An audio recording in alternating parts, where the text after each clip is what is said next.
Lesson 6. You are the salt of the earth. In the Gospels of Matthew, Mark, and Luke, Jesus used the word salt as a metaphor, but he did not explain exactly what he meant. Because of this, and because these passages have been interpreted in different ways, several explanations have been suggested. Let's examine the version found in the Gospel of Matthew. Matthew 5:13. You are the salt of the earth, but if the salt has lost its flavor, with what will it be salted? It is then good for nothing, so it is thrown out, and people trample on it.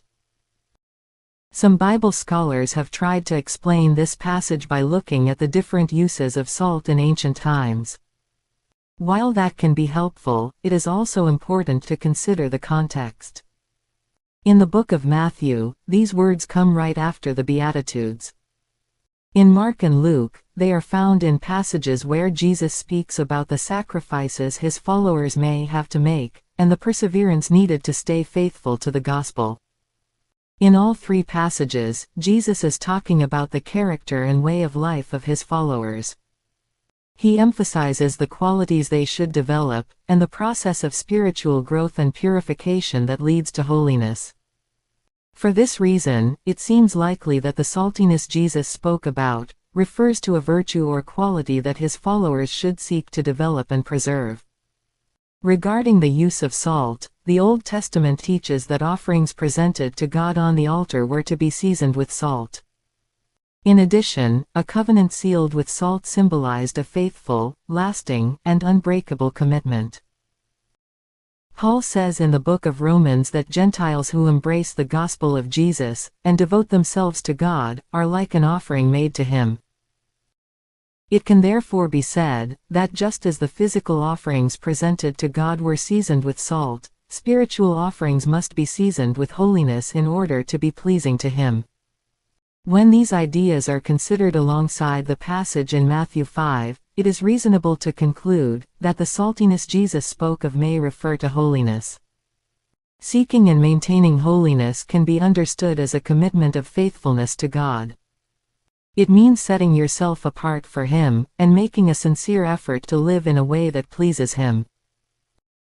Notice what God said to the Hebrews in the wilderness. Leviticus 19, 1-2. The Lord spoke to Moses, saying, Speak to all the congregation of the children of Israel, and tell them, You shall be holy, for I, the Lord your God, am holy. After this, God gave the people a series of instructions to follow, then, he summarized what it means to be holy in just a few words. Leviticus 19:37, You shall observe all my statutes and all my ordinances, and do them. I am the Lord. End of passage. The word sanctify has several meanings in the Bible, including, 1. To reserve someone or something for serving God. 2. To purify. 3. To make holy or sacred. 4. To cleanse oneself from what is sinful or unclean. 5. To live in obedience to God, and in a way that is pleasing to Him. Finally, let us consider how Luke records the main passage of this lesson. Luke 14:34-35. Salt is good, but if the salt becomes flat and tasteless, with what do you season it? It is fit neither for the soil, nor for the manure pile. It is thrown out. He who has ears to hear, let him hear.